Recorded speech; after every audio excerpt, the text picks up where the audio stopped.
Bismillahirrahmanirrahim. Assalamualaikum warahmatullahi taala wabarakatuh. InsyaAllah hari ini kita akan belajar Pendidikan Islam tahun 5, Bidang Ibadah, Unit 1, Tayamum. Murid-murid boleh buka buku teks muka surat 102 hingga 103. Bila lihat pada muka surat 103. Pengertian Tayamum. Tayamum bermaksud menyapu debu tanah yang suci ke muka serta kedua-dua tangan hingga ke siku dengan niat dan syarat-syarat tertentu. Ulang lagi sekali. Tayamum bermaksud menyapu debu tanah yang suci ke muka serta kedua-dua tangan hingga ke siku dengan niat dan syarat-syarat tertentu. Jadi nak mudah faham, tayamum ni apa dia? Tayamum ni maksud dia kita menyapu debu tanah yang suci. Debu tanah yang suci. Kita tak boleh menyapu dengan pasir.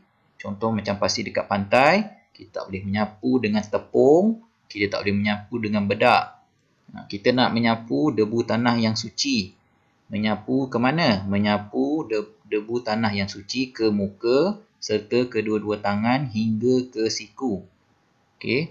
Menyapu ke muka serta kedua-dua tangan hingga ke siku beserta dengan niat dan syarat-syarat tertentu. Dalil tayamum. Firman Allah Subhanahu Wa Taala dalam surah Al-Maidah ayat yang ke-6. Auzubillahi minasyaitonirrajim. Falam tajidu ma'an fatayammamu sa'idan thayyiba. Shadaqallahul azim. Maksudnya, sedangkan kamu tidak memperoleh air, maka hendaklah kamu bertayamum dengan tanah iaitu debu yang bersih. Allah perintahkan kita ni, kalau tak ada air untuk kita solat, kita hendaklah bertayamum dengan debu tanah yang bersih dan suci. Yalah, lihat pada muka surat seterusnya 104. Tengok kotak kanan rukun tayamum. Rukun tayamum ni ada 4. Yang pertama adalah berniat. Kita kena berniat dengan niat tayamum. Niatnya adalah nawaitut tayamuma listibahati fardis solah lillahi ta'ala. Lagi sekali. Nawaitut tayamuma listibahati fardis solah lillahi ta'ala. Maksudnya, sahaja aku bertayamum untuk mengharuskan solat kerana Allah Ta'ala. Rukun tayamum yang kedua, menyapu debu tanah yang suci ke seluruh muka. Menyapu debu tanah yang suci ke seluruh muka. Rukun yang ketiga, menyapu debu tanah yang suci pada kedua-dua belah tangan hingga ke siku. Rukun yang ketiga, menyapu debu tanah yang suci pada kedua-dua belah tangan hingga ke siku.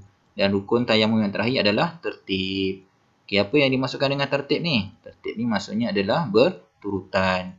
Maknanya kita tak boleh mula-mula kita baca niat dulu. Lepas tu kita nak sapu tangan. Tak boleh. Kita kena ikut turutan. Iaitu yang pertama kita kena berniat. Yang kedua menyapu debu tanah yang suci ke seluruh muka. Yang ketiga menyapu debu tanah yang suci pada kedua-dua belah tangan hingga ke siku.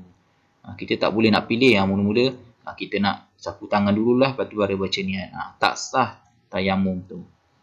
Faham Bila tengok kotak yang seterusnya iaitu sunat tayamum. Sunat tayamum ni kita digalakkan untuk melakukan perkara-perkara ni semasa kita bertayamum. Yang pertama kita membaca basmalah iaitu Bismillahirrahmanirrahim. Yang kedua menyapu muka dari atas ke bawah. Ada orang dia menyapu muka, dia mula daripada tengah kemudian baru keliling. Jadi sunatnya adalah kita menyapu muka, kita mula daripada atas, daripada kita punya bawah anak rambut, daripada dahi ni sampailah ke bawah dagu. Yang ketiga, menipiskan debu pada tapak tangan. Yang ni kalau kamu dah tengok video yang sebelum ni, selepas kita tekap tangan kita pada debu tanah, kita kena tipiskan sikit debu tanah tu. Yang keempat, merenggangkan jari ketika menepuk debu. Yang kelima, mendahulukan anggota kanan daripada kiri. Yang keenam, menghadap kiblat. Dan yang ketujuh, membaca doa wuduk setelah selesai bertayamum. Baiklah, itu saja untuk hari ini. Kita akan sambung pada pelajaran yang seterusnya, insya-Allah. Jadi, harap-harap apa yang kita belajar hari ini, iaitu pengertian tayamum, dalil tayamum, serta rukun dan juga sunat tayamum, murid-murid boleh faham. Okey, insya-Allah apa yang baik datang daripada Allah Subhanahu Wa Taala, yang buruk datang daripada diri saya sendiri. Okay, itu saja. Kita akan berjumpa lagi pada pelajaran yang seterusnya, bahagian kedua. Assalamualaikum warahmatullahi taala wabarakatuh.